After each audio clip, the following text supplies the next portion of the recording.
জমি সংঘর্ষের জেরে নাবালিকা খুনের ঘটনার প্রায় ৩ মাস অতিক্রান্ত হওয়ার পরেও ঘরে ফিরতে পারছে না অভিযুক্তের পরিবার। দীর্ঘদিন ঘরে ফিরতে না পারায় চরম আতঙ্কে দিন কাটাচ্ছে পরিবারের সদস্যরা। অভিযুক্ত পরিবারের ঘরে ফেরার দাবিতে একাধিকবার ইসলামপুর থানার পুলিশের দ্বারস্থ হলেও পুলিশ তাদের ঘরে ফেরানোর কোনো উদ্যোগ নেননি বলে অভিযোগ। আপনাদের আরও একবার জানিয়ে রাখি, জমি সংঘর্ষের জেরে নাবালিকা খুনের ঘটনার প্রায় ৩ মাস অতিক্রান্ত হওয়ার পরেও ঘরে ফিরতে পারছে না অভিযুক্তের পরিবার। দীর্ঘদিন ঘরে ফিরতে না পারায় চরম আতঙ্কে দিন কাটাচ্ছে পরিবারের সদস্যরা। অভিযুক্ত পরিবার ঘরে ফেরার দাবিতে একাধিকবার ইসলামপুর থানার পুলিশের দ্বারস্থ হলেও পুলিশ তাদের ঘরে ফেরানোর কোনো উদ্যোগ নেয়নি বলে অভিযোগ। এ বিষয়ে সরাসরি আমরা বিস্তারিত জেনে নিব। টেলিফোনে আমাদের সঙ্গে আছে আমাদের প্রতিনিধি অনন্ত সিংহ। অনন্ত, ঠিক কি বিষয়ে খুনের ঘটনা আর তার পরিপ্রেক্ষিতে কিসের অভিযোগ, আমরা তোমার কাছ থেকে শুনে নিব বিস্তারিত। দেখো, তোমাকে প্রথমে জানিয়ে রাখি, ভোটের সময় 6 এপ্রিল সন্ধ্যা নাগাদ ইসলামপুরের নন্দলাড়ুখা গ্রামে এক নাবালিকার গুলিবিদ্ধ হয়ে মৃত্যু ঘটনায় গোটা রাজ্য রাজনীতি তোলপাড় হয়েছিল। সেই ঘটনায় মূল অভিযুক্ত লাল মিয়া অ্যারেস্ট হয়, সেদিন আপনি অ্যারেস্ট হয়, তিনি এখন বর্তমানে জেল অভিযোগ, কিন্তু তার পরিবারের লোকের অভিযোগ সেই দিনের পর থেকে এখন পর্যন্ত তারা ঘর ছাড়া রয়েছে। একাধিকবার পুলিশ প্রশাসনের কাছে লিখিত অভিযোগ করলেও পুলিশ লিখিত অভিযোগের ভিত্তিতে রিসিভ দেননি, এবং তারা এটা অভিযোগ করেছেন যে তাদের ঘর বাড়ি ভাঙচুর করে লুটপাটের পাশাপাশি তাদের চা বাগান এবং চাষবাসের জমি তৃণমূলের ঝান্ডা লাগিয়ে দখল করে রেখেছেন। এই বিষয়ে আপনার ইসলামপুর মহকুমা পুলিশ সুপার রাগের সঙ্গে যোগাযোগ করলে তিনি ফোনে জানিয়েছেন যে এরকম কোনো বিষয় না, আইনের পথে চলবে, এরকম যদি ঘটনা ঘটে থাকে আমি যথাযথ ব্যবস্থা নেব বলে জানিয়েছেন সুদীপ্তা। ধন্যবাদ অনন্ত, সঙ্গে থেকো। জমি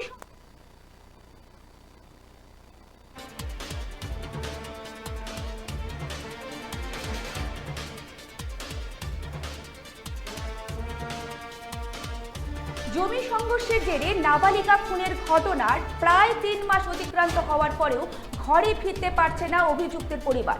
দীর্ঘদিন ধরে ঘরে ফিরতে না পারায় চরম আতঙ্কে দিন কাটাচ্ছে পরিবারের সদস্যরা। অভিযুক্তের পরিবার ঘরে ফেরার দাবিতে একাধিকবার ইসলামপুর থানার পুলিশের দ্বারস্থ হলেও পুলিশ তাদের ঘরে ফেরানোর কোনো উদ্যোগ নেয়নি বলে অভিযোগ। ওর বাড়িতে ওরা যেদিনে মার্ডার করে ওদিনে তো ওদিন থেকে 20 দিন অবধি পুলিশ ছিল, 20 দিন পুলিশ ছিল। তো আমি তো দিন কাজ করি, দিন খাই, তা কী হচ্ছে না হচ্ছে আমি ওদিকে বলতে পারবো। আপনার বিরুদ্ধে যে চা বাগানের গাছ নষ্ট, আমি এখন এখানে ইসলামপুরে বাড়িতে কী হচ্ছে না হচ্ছে সেটা আমি বলতে পারবো কি কে কী করছে না করছে। তার বাগানে ঝান্ডা গাড়ি দিয়েছেন তিনি? না, আমি দায়িত্ব না, সব ওরা মিথ্যা বলছে। তো যেগুলো অভিযোগ করছে সব ভিত্তিহীন, সব ভিত্তিহীন। ওরা যে বাড়িতে ঢুকতে পারতেছে না, ওটা কি বলবেন? ওরা কি ঢুকতে পারবে কি পারবে না সেটা আমি কি করে বলবো? আমার মেয়েকে মেরেছে কি? আপনার নামে অভিযোগ আছে কি? আপনি ঢুকতে দিচ্ছেন না? সব ওরা যা তা বলেই যাচ্ছে। ওদের তো ব্যবসায়ী, মেয়ে ছেলে বিক্রি করা, চুরি করা, ডাকাতি করা, নেশা খাওয়া, বন্দুক ব্যবসা করা, ওদের ওটাই ব্যবসা। যেখানে যাবে সেটা তো আমি বলতে পারবো না, কারণ ওদের সাথে আমার জমির বিতর্ক আছে অনেক দিন থেকে। ওরা এটাও তো ইয়ে করতে পারে, আমার পক্ষে ডিগ্রি জাজমেন্ট আছে, ডিগ্রি আছে, ফাইনাল ডিগ্রি আছে। ওরা আপিল করেছে, ওর এগনেস্টেও আবার ওটাও আমার পক্ষে রায় আছে। ওরা সবাই তো আমাদের যত আত্মীয় আছে গ্রামবাসীরা সবাই একদিকে ছিল, আমরা একদিকে, একটা ফ্যামিলি। এই যে মেয়েটা মার্ডার হয়েছে এটাকে আপনি ফায়দা নিয়ে কিন্তু ব্যক্তিগত লড়াই করছেন? না, কোনো ব্যক্তিগত না। ওরা মার্ডার করার পরে আমাদের নামে তুলছিল যে আমি মার্ডার করেছি।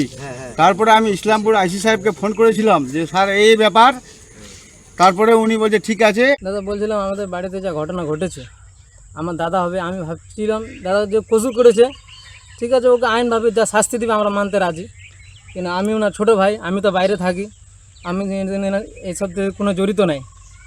12 মাস আমি বাইরে থাকি, আমার জমি জায়গা, আমার ঘর বাড়ি, আমার বাগানগুলো সব নষ্ট করে দিয়েছে গরু গাই পেনে কটা লোক মিলে, এখন মাঠে পরিণত করে দিয়েছে। ঘরের যা অবস্থা, জিনিস গহনা নিয়ে সব কিছু নিয়ে, ঘরের টিন পর্যন্ত কিছু রাখেনি। মেয়ের বাবা কিচ্ছু নিয়ে যায়নি। বাইরের লোক একটা জমি নিয়ে ঝামেলা ছিল আগের, ও ব্যক্তিগতভাবে এগুলো সাথে লড়ছে। যেরকম হয়ে গেলো 1 নম্বরে জালাল, 2 নম্বরে সাজ্জাদ, 3 নম্বরে আলাউদ্দিন, 4 নম্বরে ধনী, 5 নম্বরে আছে নজির, 6 নম্বরে নজরুল, 7 নম্বরে আছে সেকিরুল। এরা কি কোনো দল করে? হ্যাঁ, এর খাস যেমন জালাল আছে ও খাস হেমিদুলের লোক, মানে তৃণমূলের খাস লোক, তৃণমূলের হ্যাঁ, তৃণমূলের খাস লোক। জালালউদ্দিনের নেতৃত্বে এইসবগুলো হচ্ছে। কিন্তু ঘটনা তো ঘটছিল অন্য পরিবারের সাথে, যে যার মেয়ে মারা গেছিল। উনি কিছু করেনি, এরা আমাদের জমির ব্যাপার ছিল, জমির ব্যাপার নিয়ে ব্যক্তিগতভাবে এরা এসব ক্ষতি করে। মানে ওই ঘটনার জন্য? হ্যাঁ, ওই ঘটনার জন্য। এখন কি বাড়ি যেতে এই মেয়ের বাবা আমরা এখন বাড়ি যেতে পারি নাই। 2-4 মাস ধরে দুয়ারে দুয়ারে ঘুরছি, আইন প্রশাসন সবার কাছে গেছি, কোনো জায়গায় সাহায্য পাইনি। ওই এর সঙ্গে আমার বাবা মারা যায় মাঝখানে। তো বাবার বডি নিয়েও তো একটা টানাপোড়েন হয়। বাবার বডি নিয়ে এসেছিলাম, পুলিশ থানায় গেছিলাম, প্রশাসন কিছু সাহায্য নিয়ে সেদিন মাটি দিয়ে আবার বাড়ি থেকে নিয়ে চলে গেছে। এখন কি চাচ্ছেন আপনারা? এখন চাচ্ছি আইন যেভাবে হোক, আইন আমাদেরকে পছন্দ, আইন যে কসুর আছে তাকে শাস্তি তো আইনভাবে। আমরা তো কোনো কসুর করিনি, আমাদের ছেলেপিলে আছে, আমরা পরিবারে এসে যেন থাকতে পারি, পরিবারে এসে যেন থাকতে পারি। যা যে কসুর করেছে তাকে আইনভাবে যা শাস্তি, তা আইন তাকে। প্রশাসনের কাছে এই যে বাড়ি বাগান ভাঙচুর, লুটপাট, বাড়িঘর ভাঙচুর আপিল করেছে, এফআইআর করেছে, কেসও করানো আছে, তো আইন প্রশাসন কোনো মাথায় নিচ্ছে না। একবার ছেড়ে বারবার 3 মাস ধরে ঘোরাঘুরি করছি পুলিশ থানায়। কিছু আইনভাবে কিছু আইন কোনো কথাই শুনে না। স্থানীয় নেতাগুলো ঢুকতে পারবে কেন? ঢুকতে পারবে না, ঢুকতে দিচ্ছে না বলে। গ্রামের মানুষের কাছে আসবে তারপরে তো ঢুকতে পারবে। ও অনেকবার চেষ্টা করছিল গ্রামের মানুষের কাছে, কয়েকজনকার মানুষের কাছে নামে অভিযোগও করেছে যে তারা তাকে। গ্রামের মানুষের কাছে কেউ আসেনি। গ্রামের মানুষের কাছে আসলে বসলে কোনো একটা মেটামেটি হয়ে যাবে। ও তো আবার কবি দারোগার কাছে যাচ্ছে, কবি বলছে ও নেতার কাছে যাচ্ছে। নেতা কি এটা কাম করতে দিতে পারে? গ্রামে বস্তির আপনার না করলে কেমনে হবে বলে? বস্তির মানুষের কাছে বসতে হবে। আপনারা গ্রামবাসীরা কি চাচ্ছেন? গ্রামবাসীরা আমি কি চাবো, যেটা হবার হয়ে গেছে। আর এখন ও একবার বলে তো আমাকে বাড়িতে আসতে দাও, তো বাড়িতে কেন আসতে দিবে না? ও আসবে বস্তিওয়ালার কাছে, চারো বাপ আছে, চাচা আছে, ওর কাছে আসে বসে গেলে তো কোনো একটা তো হয়ে যাবে। ওকে বলো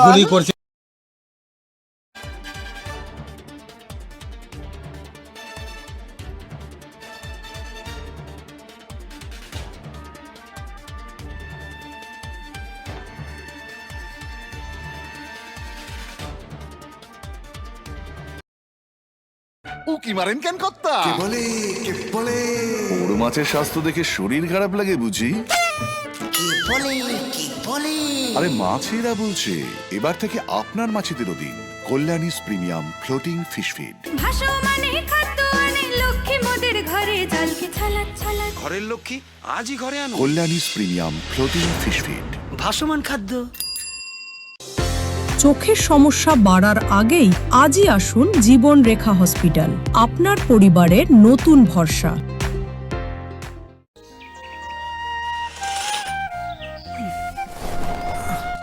হ্যাঁ রে, তুই নিজেকে কি সুন্দর ফিট রাখিস, তোর বরকে রাখতে পারিস না? তোর দাদা জেনেছে nature pure rice bran oil দিয়ে রান্না করলে শরীর এমনি সুস্থ থাকে। হ্যাঁ, সে তো ঠিকই। শরীর চর্চার পাশাপাশি ভালো তেল দিয়ে রান্না করাটাও জরুরি, আর সেই জন্যই আমার একমাত্র choice nature pure rice bran oil. শরীর সুস্থ রাখার জন্য আমার পছন্দের সেরা cooking oil nature pure rice bran oil, সম্পর্কে স্বাদ এনে দেয়। ভারত টিভি, আস্থার আওয়াজ।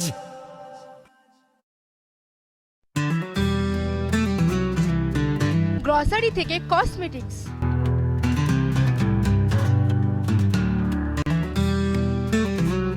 আপনার যে কোনো প্রয়োজনীয় জিনিস পেয়ে যাবেন একই ছাদের তলায়।